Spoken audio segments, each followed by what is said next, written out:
اعوذ باللہ من الشیطان الرجیم بسم اللہ الرحمن الرحیم۔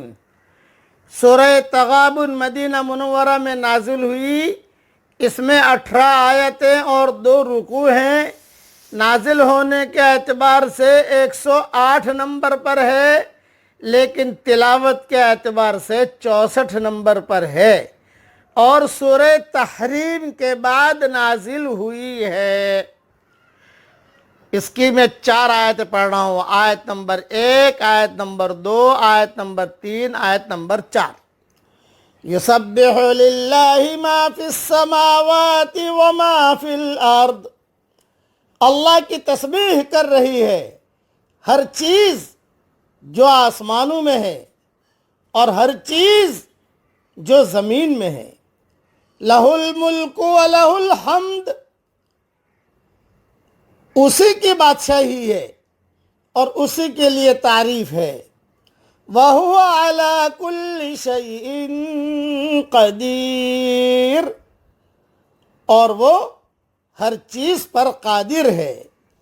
هُوَ الَّذِي خَلَقَكُمْ فَمِنْكُمْ كَافِرٌ وَمِنْكُمْ مُؤْمِنٌ، وہی ہے جس نے تم کو پیدا کیا، پھر تم میں سے بعض بے ایمان ہوتے ہیں اور بعض ایمان والے ہوتے ہیں۔ واللہ بما تعملون بصیر، اور اللہ دیکھ رہا ہے جو کچھ تم کرتے ہو۔ خلق السماوات والارض بالحق وصورکم فاحسن صورکم، اس نے آسمانوں اور زمین کو ٹھیک طور پر پیدا کیا اور اس نے تمہاری صورت بنائی تو نہایت اچھی صورت بنائی۔ وَإِلَيْهِ الْمَصِيرُ، اور اسی کی طرف لوٹنا ہے۔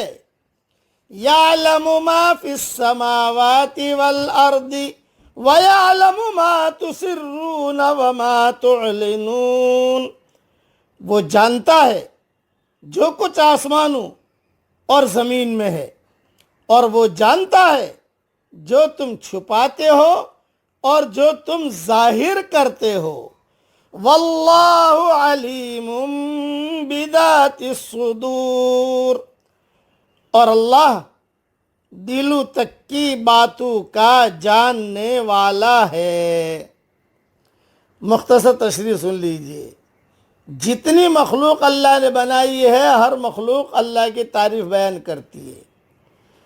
زمین بھی، آسمان بھی، ذرات بھی، حشرات الارض بھی، جانور بھی، مچھلیاں بھی، آسمان بھی، ستارے بھی، آپ کے ہاتھ میں گھڑی اور انگوٹھی ہے وہ بھی، آپ کا مکان بھی، ہماری ہر چیز یہ اللہ کی تعریف بیان کرتی ہے۔ تو ہمیں بھی اللہ کی تعریف بیان کرنی چاہیے۔ اب اللہ کی تعریف بیان کیجئے میرے ساتھ، تھوڑا دل سے، دھیان سے۔ یہ جو پڑھا رہا ہوں یہ تسبیح کا سردار ہے، تعریف کا سردار۔ اللہ تعالیٰ کی جو تعریف کی جاتی ہے تو اس کو کہتے ہیں تاج التسبیح، تسبیح کا سردار۔ اب پڑھیے، سن لیجئے دھیان سے اور پڑھ لیجئے۔ سبحان اللہ و بحمدہ عدد خلقہ ورضا نفسہ وزنت عرشہ ومداد کلماتہ۔ دیکھیے اتنا پڑھا، اللہ ہمارے ساتھ ہو گیا، اللہ راضی بھی ہو گیا، اللہ خوش بھی ہو گیا۔ آخر میں اللہ نے فرمایا واللہ علیم بذات الصدور، اور اللہ تعالیٰ دل تک کی باتوں کا جاننے والا ہے۔ دل میں کیا وسوسہ آتا ہے، کیا پلاننگ کر رہی ہے، کیا پلاننگ کر رہا ہے، یہ سب اللہ کو معلوم ہے۔